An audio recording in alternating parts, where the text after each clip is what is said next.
are on week 2 of the Massachusetts playoffs, week 1 of the New Hampshire playoffs. I'm Dave Willis. This is Mike Muldoon. We're going to look at the football scene. And Mike, I'm jumping right to Saturday because all the big games are on Saturday. And we're going to start with the big game in the state, Everett traveling to Central Catholic in a game you gotta think the winner of that's going to Gillette Stadium. And maybe it's just from watching Central. I'm feeling real good about Central right now. I would say prior to last week, I'd say Central, 3.5 point favorite. If they do lines on high school games, I'll have to ask my man Hector Longo on that. He would know. Everett really took it to Haverhill.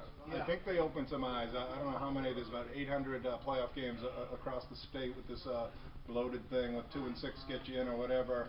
But I would say out of all the teams, the one that opened the most eyes might have been Everett. I'm now flip-flopping. I won't say which party Hillary, but I'm going to say I think Everett takes it now. They were just so impressive against Haverhill. Jordan McAfee came off really struggled his junior year, but the UConn recruit as a senior now has put it all together. Really talented QB. I say Everett wins a thriller over Central.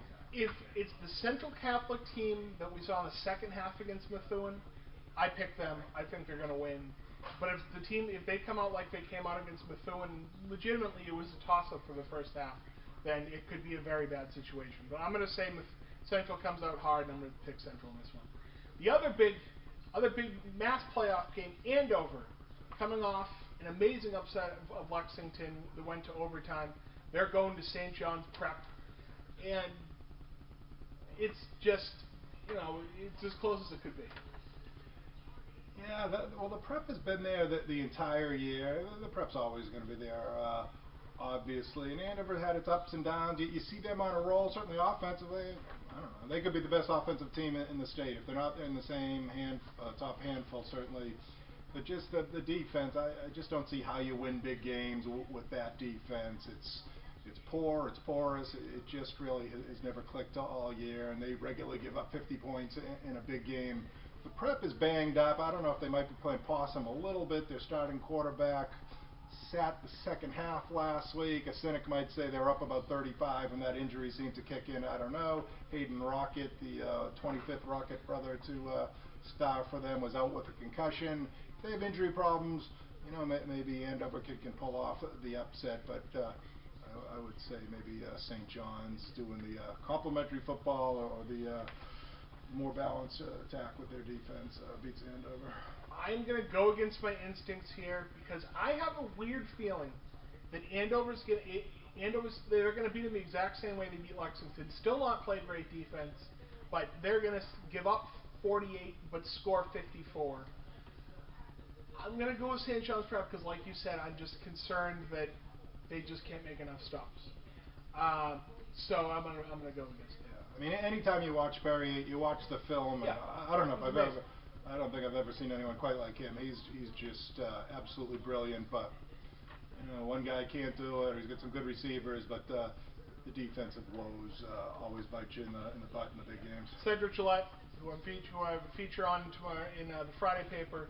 It really is interesting, but I'm going to go in a thriller Prep. But I have a feeling I'm going to be regretting my pick.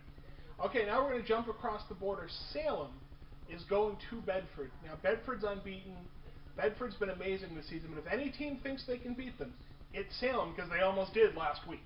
Yeah, it's interesting. What's the psychology of that? I've always thought sports writers give you the psychology after the fact. When they see what happens, they'll tell you how last week played into it, no matter how it plays out. I will say last week was a mud bowl.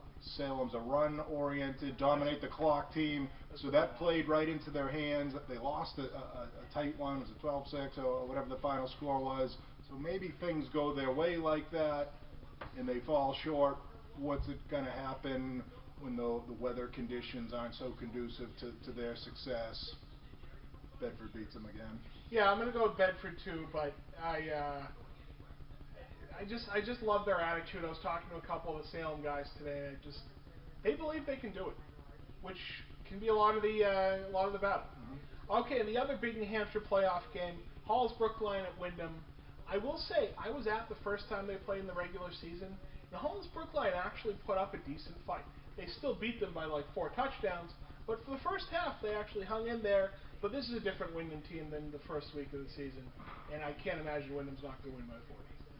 Well, really, you know more about it than me, realistically, but was it like a 17-point game? And Hollis has played well throughout the year, so they're not, some team just hoping to stun the world. They're a very good club, realistically not on Wyndham's level, but a team, if you're going to pick 1 or 2 teams that could beat Wyndham, this would be one of those teams. And I don't think they're coming in shaking in their Nikes. No, and like I said, I saw it, and they did do an impressive job against Wyndham early in the season. But I still think Wyndham's going to win, and I think Wyndham's going to win going away. It's not going to be a 64-0 game, but I think Wyndham's going to win pretty decisively. Yeah, I think it might be closer than most think, but Wyndham 35-24 or something. All right, so that's it on the playoff games. We look at the consolation games. Greater Lawrence is going to Winthrop. Greater Lawrence was feeling so great going into last season. Then they lose a heartbreaker. I still like the Reggies. Yeah, well, Winthrop was crushed 52-8 by St. Mary's in their quarterfinal game last week. 52-8. I don't know how good St. Mary's is. They could have the Gronk brothers on the team, and that's still a lot of points. I gotta think the Reggies are maybe the superior club. Yeah, so go Greater Lawrence there. Speaking of Lawrence, Lawrence is going to Lynn English. Lawrence still in search of some positives to go for their season. Maybe they get this one. Yeah, you know what? I think they do. Lawrence is 0-8, but Lynn English is 1-7. The old cliche, they're one of the better 0-8 teams you're going to run across for whatever that's worth. But 4 of their losses were by 9 points or less. I think 2 or 3 points or less, including Tewksbury, where would have been the upset of the year in the state, literally. So I think Miguel Camacho and co break through, get that first victory. Pentucket, I feel like it's back on track against Swampscott. They've lost a lot of tough games. I think Pentucket wins that. I'll go with you. You're the Pentucket expert, Mr. Alum. I still believe that there's still some, this team I expect more from, but they still have some good players. Then Phillips going to Worcester Academy. What do we got on Worcester Academy? Yeah, well, Phillips had its first win last week, and Worcester Academy only 2-4. They're coached by Bishop Girton, coach Tony Johnson, who built a dynasty at Girton, but Worcester Academy hasn't been a dynasty, so it's a 1 win versus 2 wins. Phillips, that was definitely an upset last week. I think that was a 3-2 team that they knocked off. So I'll say they keep the momentum and go into the big Exeter Showdown with a 2-game win streak, and the Big Blue take this TJ Urbanic finally looking like TJ Urbanic again, and that's always good to see. Skipping over to Saturday, or back to Friday, rather, we have Haverhill at Acton Boxborough. Haverhill, I can only imagine, has had a tremendously brutal week of practice. They have to be frustrated. Coach O'Connor must be frustrated. Haverhill's going to come out and really want this one. Yeah, generally, when you're in the consolation round, let's face it, the enthusiasm isn't quite there. Hopefully it is for Haverhill. They're on a historic path. Haverhill football in the modern area, if you look at the records, really haven't been a powerhouse. The records are the records, and you can't argue with the facts. What are they now? 6-1, 7-1, 7-2. 7-2. Almost beat the Prep. They beat Andover. They beat Central. So they've done some neat stuff. If they run the table at the end, they can go and say, this was maybe the greatest team we've had in 35 years, 45 years, whenever the Conways and Donnie White and stuff like that was playing. So I hope they're really serious. I hope they're focused, and I hope they sweep the table. If not, you'd have to say the 2001 team is better than this team. So they're playing for a legacy, even though it is consolation stuff. Yeah, I talked to Coach O'Connor, and Tim says that he still believes in this team. He says they've been going hard all week and really want this win. So I hope he's right. And I believe, based on covering this team, that I think he will be. Red Hot Brooks, one of the best stories of the year, going to Groton. I've been just tremendously impressed by Brooks. Yeah. Groton's a 500 team, 3-3.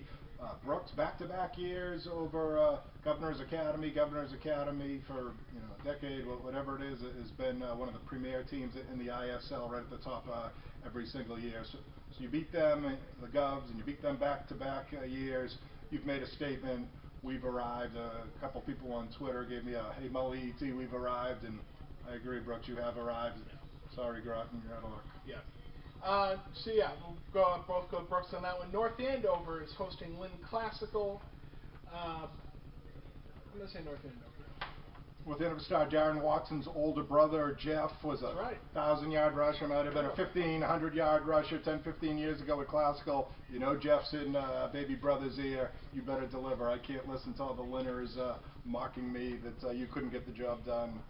Darren goes for 200 yards, 3 TDs. Knights win it. Still very impressed by Methuen. The first half that they played is particularly against Central Catholic last week. So I feel them over Cambridge.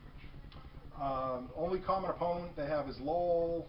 Might have been Methuen's best game of the year, but they did beat Lowell by 21. Cambridge lost to Lowell by 21. Methuen takes it. Having Perdermo back really changes their offense. Not that Kelly is an excellent athlete. He's not really a true quarterback. Perdermo is. So, well, now you give him that top wideout. Right, exactly. And that's that. That doubles it up. There is I did skip over one playoff game. North Andover is hosting Danvers. Or North Reading versus Danvers. North Reading is hosting Danvers. Geez, I have a hard time picking against North Reading. They play such a ball control offense that gives them real advantage. And it's going to be interesting. I think it might be decided the battle of the superb bruising running backs. Matt Andreas, 1,172 yards rushing for Danvers, certain top all-scholastic candidate. I know Princeton is hot and heavy after him. So we're told. Yep, he's got Ivy League abilities anyway. And Matt McCarthy, second or third year. He's been a dominant figure. He's got 1,028 rushing yards, first or second leading in the region. 20-plus teams in scoring. I've seen some highlights of the Andreas kid. Yeah, very impressive. He could ball. I say maybe he gets the slight edge in the battle of superbacks. Yeah, maybe you're right. Maybe you're right. And the last two to wrap it up: Whittier at Boston Latin. Latin 0-6 start has won its last 2. Both teams are struggling, but it's like maybe Latin has turned the corner a bit. We'll go with the Wolfpack. Yeah. And Georgetown at East Boston. Eastie's lost 3 straight. Georgetown's lost 4 straight. Maybe home field advantage. Go with Eastie.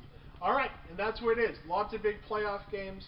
Teams that are still really into their consolation games. Let's see what happens.